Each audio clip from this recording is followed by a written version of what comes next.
ગણપતભાઈ પટેલ છે. હું કડીથી આવું છું. છાતીમાં પેઇન થવાથી અમારા ફેમિલી ડૉક્ટર આનંદ પટેલને મળ્યા. એમને જોયું અને એન્જિયોગ્રાફી કરી. એન્જિયોગ્રાફી પછી કહ્યું કે કહ્યું કે તમે અમદાવાદ અહીંયા હોસ્પિટલમાં સાહેબને મળો. એટલે અહીંયા અમે બીજા દિવસે સાહેબને મળ્યા અને એમને અહીંયા અમને દાખલ થવાનું કહ્યું અને દાખલ થઈ ગયા અને આજે મને સારું છે.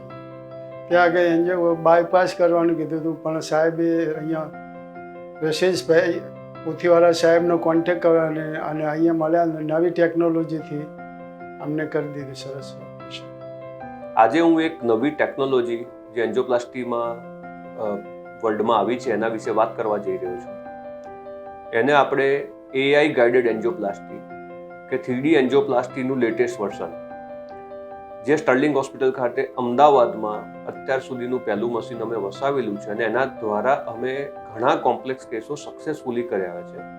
આમાંનો જ એક કેસ ગણપતભાઈ પટેલ કે જેની એન્જિયોગ્રાફી બહાર થયેલી અને પેશન્ટને બાયપાસ સર્જરી એડવાઇસ કરવામાં આવેલી.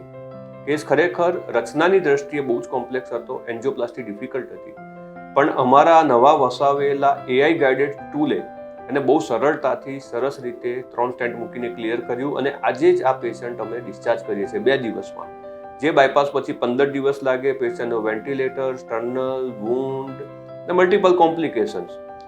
અને આનું રિઝલ્ટ એ બાયપાસ કરતાં બી વધારે સચોટ અને સેફ છે. તો આ AI ગાઇડેડ ટેકનોલોજી શું છે અને કેમ એ વધારે સુપીરિયર છે?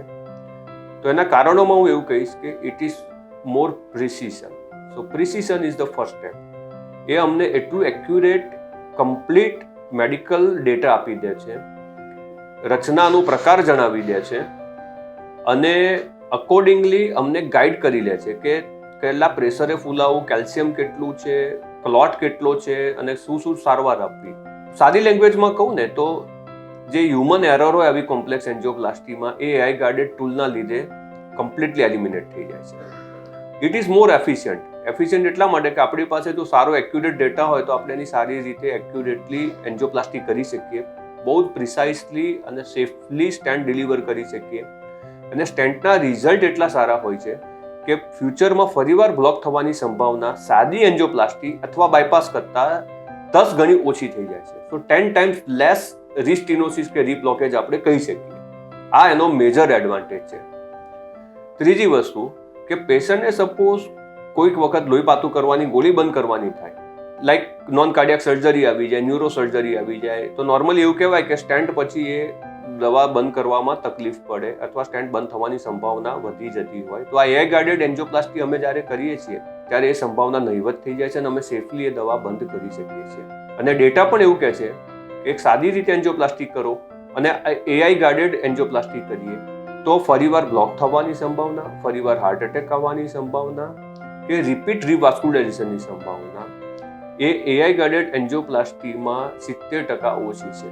તો દોસ્તો, આ નવી ટેકનોલોજી સાથે આપણે અમદાવાદ ખાતે અમે જે શરૂઆત કરી છે તેનો મહત્તમ લાભ ઉઠાવીએ. સ્ટાફનો અને હોસ્પિટલનો બધાનો અમને બહુ સરસ સહકાર મળ્યો છે અને મારા માટે બધાને માન હતું તે બધાનો હું આભાર માનું છું.